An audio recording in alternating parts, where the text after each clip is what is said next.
Saludos y bienvenidos. Hoy es martes 12 de julio. La salida de Alfredo Pérez Rubalcaba del gobierno ha llevado a José Luis Rodríguez Zapatero a emprender la novena remodelación de su gabinete desde que llegó a la Moncloa en 2004, que ha supuesto mínimos cambios y una incorporación, la de Antonio Camacho como titular de Interior. Y desde el Partido Popular, María Dolores de Cospedal ha asegurado que lo único que justifica que el gobierno de Zapatero siga en pie es exclusivamente un interés partidista. Se lo contamos enseguida, antes como cada día, las portadas de los periódicos. Y comenzamos por el diario El Mundo. Emergencia económica europea. La prima de riesgo en Italia toca los 300 puntos y la bolsa de Milán cae un 4%, arrastrada por la parálisis de la Unión Europea. Continuamos con más titulares destacados por el diario El Mundo en el día de hoy. Zapatero hace un remiendo con Blanco como portavoz, nombra ministro al secretario de Estado de Interior, Antonio Camacho, y suprime la vicepresidencia primera. Y continuamos con más titulares, los destacados por el diario El País. España e Italia se asoman al abismo. Europa se muestra impotente ante el ataque de los mercados. Ni la cúpula de la Unión Europea ni el Eurogrupo logran frenar el contagio. La prima de riesgo española rompe récords. Las bolsas castigan a los bancos italianos y franceses. Y otro de los titulares del día: Zapatero cierra un cambio de gobierno mínimo y continuista. Por vez primera, el ministro de Fomento, Blanco, será también portavoz. Antonio Camacho dirigirá Interior. Y otros titulares destacados en el día de hoy por el diario La Razón. Lo vemos en fotografía de portada. Máxima desconfianza. Los mercados atacan a España e Italia. Nuestra prima de riesgo alcanza los 339 puntos, el peor dato de la historia. El IBEX se deja un 3% lastrado por los bancos, que se resisten del discurso radical de Rubalcaba y la inestabilidad del euro. Y mini crisis de gobierno, Zapatero cuela a Blanco en una remodelación rubalcaviana con la sombra del adelanto electoral. Y más titulares, los destacados por el diario ABC. Lo vemos también aquí en fotografía de portada. La última crisis de Zapatero parchea la salida de Rubalcaba con el nombramiento de Blanco como portavoz y Camacho como titular Interior para cerrar la legislatura. Fuerte castigo a la deuda. El virus griego se extiende por Europa y dispara la prima de riesgo española hasta el 6%, la más alta desde 1997, en una jornada negra para las bolsas. Y otro de los titulares del día: el doctor Cavadas realiza el primer trasplante mundial de ambas piernas. Y en deportes, Marta Domínguez absuelta de tráfico de fármacos. Y conocemos ahora otros titulares destacados del día en nuestro sumario. El presidente del gobierno ha anunciado que el hasta ahora secretario de Estado de Seguridad, Antonio Camacho, será el nuevo ministro de Interior, mientras que el titular de Fomento, José Blanco, ejercerá también de portavoz del Ejecutivo. La Junta de Andalucía ha retirado las 480 actas de los consejos de gobierno desde 2001, que hace 3 meses la juez que instruye el fraude de los expedientes de regulación de empleo ordenó que se depositaran en la sede judicial. Descienden la venta de viviendas, continúa con la tendencia iniciada en marzo, después de que 2 primeros meses del año aún se reflejara el registro de la propiedad, el llamado efecto llamada. Y el matador de toros, José Ortega Cano, ha recibido el alta hospitalaria. El ganadero abandona el hospital visiblemente emocionado, el Hospital Virgen de la Macarena de Sevilla, donde ha permanecido casi 1 mes y medio tras sufrir un grave accidente de tráfico.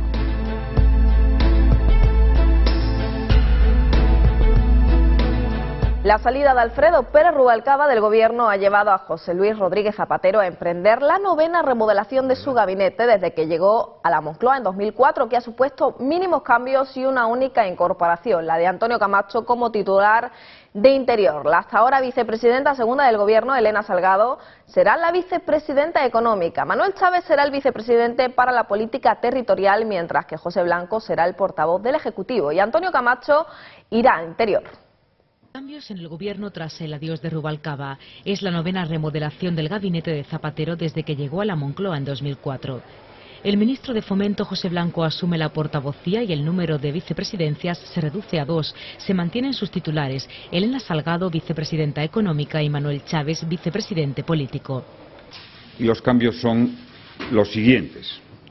Ministro del Interior, Antonio Camacho, como saben, el actual secretario de Estado de Interior. Como portavoz del Gobierno va a ejercer las funciones el ministro de Fomento, José Blanco. El primer gobierno de Zapatero tomó posesión en abril de 2004 tras la victoria electoral del 14 de marzo, con varias peculiaridades. Era paritario y por primera vez una mujer era vicepresidenta, María Teresa Fernández de la Vega, y contaba con un ministerio dedicado a la vivienda que no existía desde la restauración de la democracia en el 77. 2 años después, en 2006, Zapatero anuncia los primeros cambios que afectaban a las carteras de Defensa, Interior y Educación y Ciencia, tras el abandono del gobierno de José Bono. Bono fue sustituido por José Antonio Alonso, quien pasó la cartera de Interior a Alfredo Pérez Rubalcaba, que pasaba a integrarse en el gobierno. El siguiente cambio en el gabinete en septiembre de 2006 fue puntual. José Montilla dejó el Ejecutivo para ser candidato a la presidencia de la Generalitat de Cataluña. Le sustituye Joan Clos al frente de Industria. Un motivo similar llevó en 2007 a Mariano Fernández Bermejo al Ministerio de Justicia, que abandonaba a Juan Fernando López Aguilar para liderar a los socialistas canarios en las elecciones autonómicas. Poco después, en junio, Zapatero anuncia la cuarta remodelación del gabinete, la mayor en su primera legislatura. Salieron del gobierno Jordi Sevilla, María Antonia Trujillo y Carmen Calvo, y llegaron Carme Chacón, Bernat Soria y César Antonio Molina, y Elena Salgado pasó de Sanidad a Administraciones Públicas. El PSOE revalidó su victoria en las elecciones de marzo de 2008 y en abril Zapatero presenta su nuevo equipo con nuevos ministerios de Igualdad y Ciencia e Innovación. Entraron 5 ministros nuevos: Cristina Garmendia, Viviana Ido, Celestino Corbacho, Miguel Sebastián y Beatriz Corredor. Y salieron Jesús Caldera, Cristina Narbona, Joan Clos y José Antonio Alonso. Carme Chacón se convirtió en la primera ministra de Defensa de la historia de España. El primer cambio en esta legislatura y sexto desde 2004 estuvo motivado por la dimisión a finales de febrero de 2009 de Fernández Bermejo como titular de Justicia. Fue sustituido por Francisco Camaño. Apenas un mes después, Zapatero apuesta por un importante cambio, justificándolo como una necesidad ante el contexto político y la crisis económica. Decide aumentar el peso político del gabinete con la entrada de los máximos dirigentes del partido, Manuel Chávez y José Blanco. Salgado sustituyó a Solbes y se suman Trinidad Jiménez, Ángel Gabilondo y Ángeles González Sinde. Aprovechando que Celestino Corbacho iba a abandonar el gobierno para participar en las elecciones autonómicas catalanas, en octubre de 2010 Zapatero anuncia la mayor reestructuración del gobierno y situó definitivamente a Rubalcaba como hombre fuerte en la Moncloa, vicepresidente primero, ministro de Interior y portavoz. De la Vega, Miguel Ángel Moratinos y Elena Espinosa, supervivientes desde 2004, abandonan el gabinete al que llegaron Ramón Jáuregui, Rosa Aguilar y Valeriano Gómez. Zapatero justificó los cambios para dar estabilidad parlamentaria y afrontar la tercera etapa de la legislatura con un gobierno de gran fortaleza política y capacidad de comunicación. Y desde las filas populares aseguran que la crisis de gobierno que ha anunciado el jefe del Ejecutivo evidencia que el Partido Socialista no tiene nada nuevo que ofrecer. Según María Dolores de Cospedal, lo único que justifica que el gobierno hoy siga en pie es exclusivamente un interés partidista. De Cospedal ha transmitido que los populares ofrecen en su programa electoral un proyecto de recuperación nacional. Los españoles necesitan un gobierno para salir de la crisis. La secretaria general del Partido Popular, María Dolores de Cospedal, ha insistido en esta idea durante la rueda de prensa posterior a la reunión del Comité Ejecutivo Nacional del Partido Popular, en la que también ha asegurado que la crisis de gobierno que ha anunciado el jefe del Ejecutivo, José Luis Rodríguez Zapatero, evidencia que el Partido Socialista no tiene nada nuevo que ofrecer. Según la Popular, lo único que justifica que el gobierno hoy siga en pie es exclusivamente un interés partidista. De Cospedal ha transmitido que los populares ofrecen en su programa electoral un proyecto de recuperación nacional. Lo que está claro con estos cambios es que el Partido Socialista no tiene nada nuevo que ofrecer. Y lo que está claro con estos cambios es que, puesto que el Partido Socialista no tiene nada nuevo que ofrecer, todos son parches. Y los españoles ya no quieren más parches. Los españoles lo que quieren y lo que necesitan es un gobierno nuevo para salir de la crisis. El Partido Popular va a ofrecer un gobierno serio, un gobierno de personas capaces El Partido Popular va a ofrecer otra forma de gobernar. Tras ser preguntada por los periodistas, la secretaria general del Partido Popular se ha referido al discurso que este sábado pronunció el candidato del PSOE a la presidencia del Gobierno, Alfredo Pérez Rubalcaba, calificándolo de tomadura de pelo. Lo que hemos pensado todos los españoles al escuchar el discurso del candidato socialista. Si tiene tantas propuestas y tiene tantas fórmulas y tiene tantas ideas para que nuestro país salga de la crisis, ¿cómo es posible que no las haya aplicado antes mientras ha sido vicepresidente del Gobierno y cómo es posible que no las aplique ahora su propio Gobierno? Es una tomadura de pelo. De Cospedal ha afirmado que de esa intervención se deducen 4 factores: radicalización muy clara del mensaje del PSOE, demagogia, prometer lo contrario a lo que llevan haciendo 7 años y decir ahora que defienden a los que han hecho más daño en su política. Y la prima de riesgo de España superaba ayer algo más de una hora después de la apertura del mercado de la deuda los 300 puntos básicos, algo que no había ocurrido jamás desde la introducción de la moneda única europea. El riesgo del país de España alcanzaba su máximo desde la introducción del euro. El bono español a 10 años no superaba el 5,8% desde comienzos del año 2000. Por primera vez desde la entrada del euro, la prima de riesgo española supera los 300 puntos básicos. Ahora las dudas sobre las finanzas italianas y la situación política de Italia han provocado la caída de las bolsas europeas en su apertura y el aumento del diferencial de la prima de riesgo. La española, que se mide con el diferencial entre el bono alemán y el bono español a 10 años, no había superado nunca la barrera de los 300 puntos. El bono español ofrecía un rendimiento superior al 5,8%, algo que no ocurría desde el año 2000. Y cambiamos ahora de asunto. Las viviendas vendidas en mayo en 2011 fueron más de 30.700, lo que supone un descenso del 18,3% frente al mismo mes del año anterior, aunque con respecto a abril la recuperación ligeramente creció un 27,7%. El descenso de mayo continúa con la tendencia de bajadas iniciada en marzo, después de que en los 2 primeros meses del año aún se reflejara en el registro de la propiedad el efecto llamada que animó a las ventas de pisos en los últimos meses de 2010. La compraventa de pisos modera su caída hasta el 18,3% en mayo, un mes en el que se vendieron 30.797 viviendas, según el INE. De esta forma, las transacciones ralentizaron su descenso en el 5º mes del año, ya que en abril retrocedieron un 29,7% y en marzo un 11,9%. En mayo continuó con la tendencia de bajadas iniciada en marzo, después de que en los 2 primeros meses del año aún no se reflejara el efecto llamada que animó las ventas de pisos en los últimos meses de 2010 por la desaparición de parte de las deducciones fiscales. Del total de operaciones, el 52,3% de las viviendas fueron usadas y el 47,7% nuevas. Así, el 61% de las compras se registraron en 4 comunidades: Andalucía, Comunidad Valenciana, Madrid y Cataluña.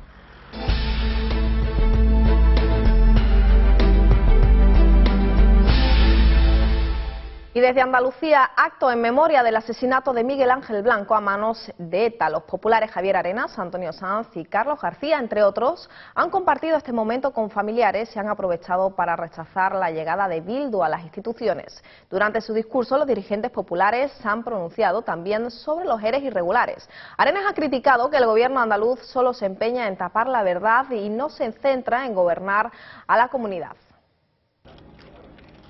Hoy se ha celebrado el acto en memoria del 14º aniversario del asesinato del edil del PP Miguel Ángel Blanco a manos de ETA. Desde Andalucía, los populares Javier Arenas, el secretario de la formación, y Carlos García, concejal en Elorrio, han rendido homenaje a todas las víctimas de ETA en este aniversario y además han criticado la llegada de Bildu a las instituciones. Algunos dicen que esta historia ha terminado y para nosotros esta historia no ha terminado. Esta historia habrá terminado cuando se derrota el terrorismo, cuando se entreguen las armas y cuando se le pida perdón a todas las víctimas del terrorismo en España. Mientras tanto, no habrá terminado. Y el Partido Popular, desde la oposición o desde el Gobierno, pondrá en marcha todos los instrumentos que tengamos del Estado de Derecho que nos da el alcance, nos pone al alcance el Estado de Derecho, para terminar con la presencia de los amigos de los etarras en las instituciones. la lucha democrática por la derrota de ETA se va a ganar. Y ejemplos como el de Carlos son los que sirven para saber que lo vamos a conseguir.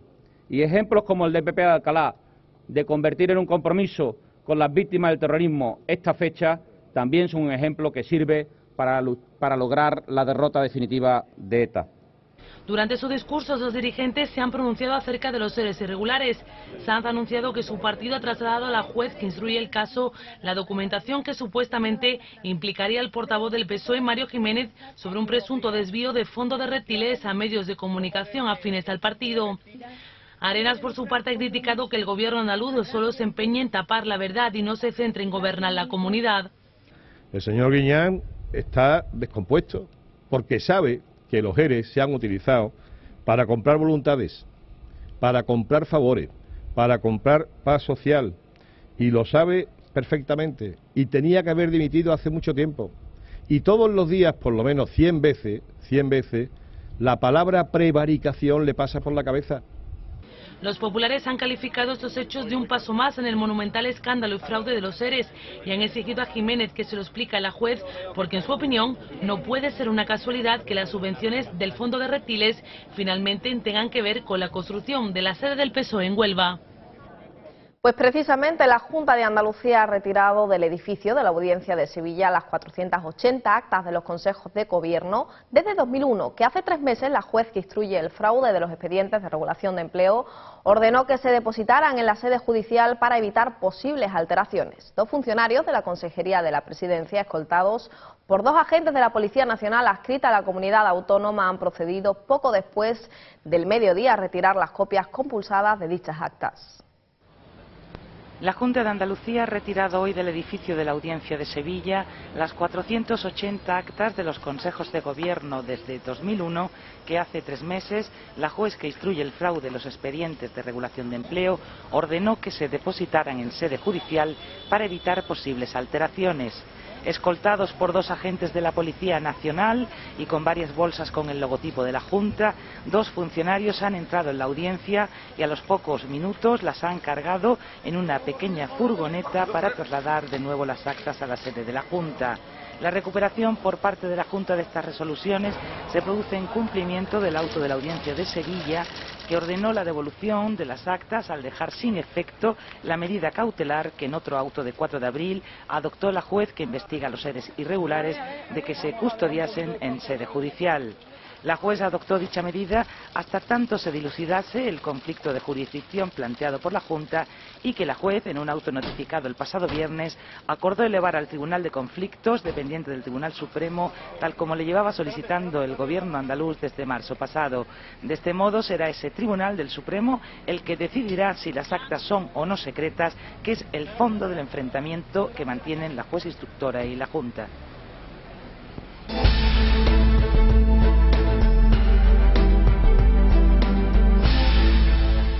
Y el matador de toros y ganadero, José Ortega Cano, ha abandonado visiblemente emocionado el Hospital Virgen de la Macarena en Sevilla, donde ha permanecido casi 1 mes y medio tras sufrir un grave accidente de tráfico. Acompañado por el equipo médico que le ha atendido, el diestro ha recibido el alta médica y ha abandonado el hospital entre numerosos aplausos de curiosos que se agolpaban en la puerta principal del centro. Pasadas las 14:30 horas, el matador de toros y ganadero José Ortega Cano ha abandonado el Hospital Virgen Macarena de Sevilla, donde ha permanecido casi 1 mes y medio ingresado tras sufrir un grave accidente de tráfico. Al torero le acompañó en su salida del hospital el equipo médico que le ha atendido y fue recibido con aplausos por los numerosos curiosos que se agolpaban en la puerta principal del centro. Sus primeras palabras fueron de agradecimiento a los facultativos y a su familia, especialmente a su hermano y a sus hijos, por el apoyo y el cariño que le han mostrado. También tuvo un recuerdo para la familia de Carlos Parra. A toda la gente, sobre todo mi más sentido pésame al fallecido del accidente, que quiero de verdad pedirle a Dios que le tenga en un lugar. La verdad es que para mí ha sido el toro más difícil de mi vida. Os agradezco mucho vuestra compañía y vuestra... La mano, tío. Ortega Cano tuvo un accidente de tráfico el pasado 29 de mayo en una carretera cercana a Sevilla, al colisionar su vehículo contra otro, cuyo conductor falleció. Y juicio por la operación Carlos Campanario y su madre condenadas a 1 año y 11 meses de cárcel, 9 años y medio de prisión a Francisco Castro y el inspector médico y 4 años de cárcel a Carlos Carretero, al que se le consideraba cerebro de la trama. El juicio de la operación Carlos por una supuesta trama organizada dedicada a la concesión de pensiones por incapacidades laborales mediante procedimientos ilegales comenzó el 11 de abril y surgió a raíz de unas escuchas telefónicas que se le estaban realizando a Carlos Carretero con motivo de una investigación por otra causa, la Operación Halcón. 9 años y medio de cárcel para Francisco Castro, el inspector médico encausado, 4 años para Carlos Carretero, al que el juez considera cerebro de la trama, y 1 año y 11 meses de prisión para María José Campanario y su madre, Remedios Torres. Es la resolución judicial de la sección tercera de la Audiencia Provincial de Cádiz, recogida en la sentencia del juicio de la Operación Carlos, según ha informado Europa Press. La sentencia refleja que Carlos Carretero es cooperador necesario de un delito continuado de falsedad en documento oficial en concurso con un delito de estafa. Francisco Castro, de un delito continuado de falsedad de documento oficial y un delito de actividades prohibidas a funcionario público en concurso con un delito de estafa, así como de otro delito de cohecho. El juez considera asimismo que María José Campanario y Remedios Torres son cooperadoras necesarias de un delito de falsedad en documento oficial y autoras de un delito de estafa en grado de tentativa, condenándolas a 1 año y 7 meses de prisión por el primero de ellos y 4 meses por el segundo. El juicio de la Operación Carlos por una supuesta trama organizada dedicada a la concesión de pensiones por incapacidad laboral mediante procedimientos ilegales comenzó el 11 de abril y surgió a raíz de unas escuchas telefónicas que se le estaban realizando a Carlos Carretero con motivo de una investigación por otra causa, la Operación Halcón, relativa a la creación de una red de empresas fantasma dedicada a la emisión de facturas falsas para obtener ventajas fiscales.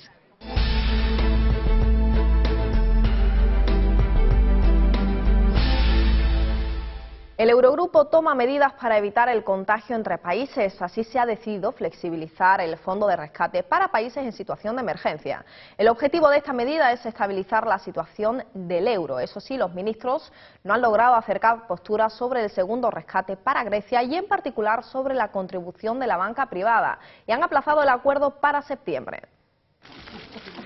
El Eurogrupo decide flexibilizar el fondo de rescate para evitar el contagio de la crisis. Se rebajarán los tipos de interés o alargarán los plazos, no solo para el rescate de Grecia, sino también para los de Irlanda y Portugal. El objetivo de esta medida es proteger la estabilidad del euro, aunque no es una solución milagrosa, en palabras del Eurocomisario para Asuntos Económicos y Monetarios.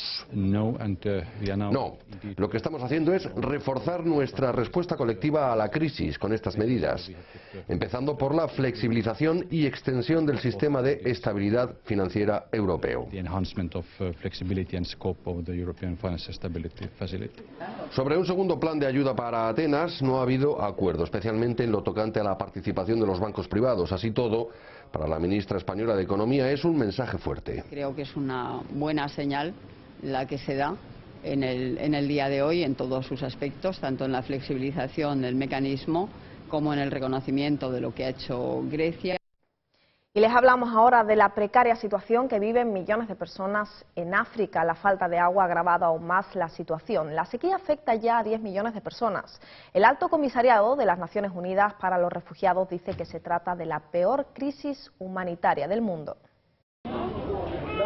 Es la peor sequía de los últimos 60 años. El Cuerno de África muere de sed.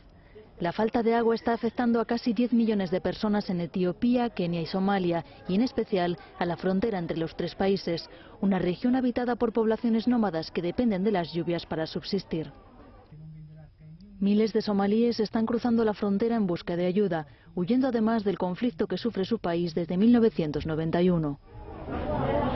En Kenia, este campo de refugiados de Dadaab acoge a 400.000 desplazados. Muchos niños llegan desnutridos.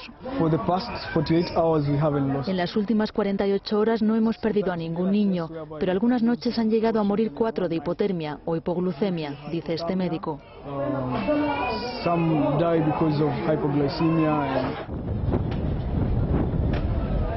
A Etiopía llegan unas 1.600 personas al día. El alto comisionado de las Naciones Unidas para los Refugiados dice que se trata de la peor crisis humanitaria del mundo y está construyendo más campos que acogerán a 120.000 personas. Y conocemos ahora el tiempo para las próximas horas.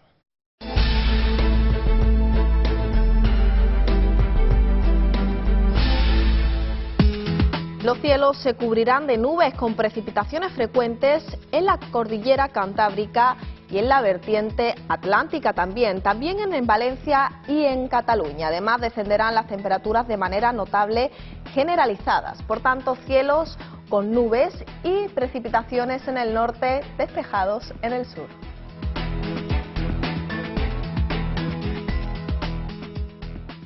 El Palau de las Arts Valencià celebra esta semana la revolución musical del siglo XX que impulsó el compositor italiano Giancarlo Menotti con la interpretación de dos de sus óperas, De Téléphone y Amelia en Valo, bajo la dirección musical del tenor Plácido Domingo. Con la interpretación de las óperas de Téléphone y Amelia al Valo, Plácido Domingo rendirá homenaje al compositor italiano Giancarlo Menotti en el centenario de su nacimiento. Se han celebrado hace pocos días, el 7 de julio, los 100 años del nacimiento de Giancarlo Menotti, compositor al cual conocí personalmente, al cual admiré, del cual interpreté algunas de sus óperas e inclusive me escribió una ópera. El tenor madrileño ha presentado estas producciones que se representarán en el Palau de les Arts en Valencia los próximos días 13 y 14. Amelia al Valo fue compuesta en 1933 y cuenta los enredos que desencadena una joven rica y caprichosa de principios del siglo XX para asistir al primer baile de temporada. De Téléphone aborda la problemática de la comunicación en el mundo a través de dos amantes y un teléfono. Esta obra, escrita en 1947, fue un éxito de público en Broadway con más de 200 representaciones en apenas un año. Y hasta aquí las noticias por el momento. Recuerden que podrán seguir informados en nuestras siguientes ediciones. Disfruten y sean felices. Nos vemos mañana a la misma hora.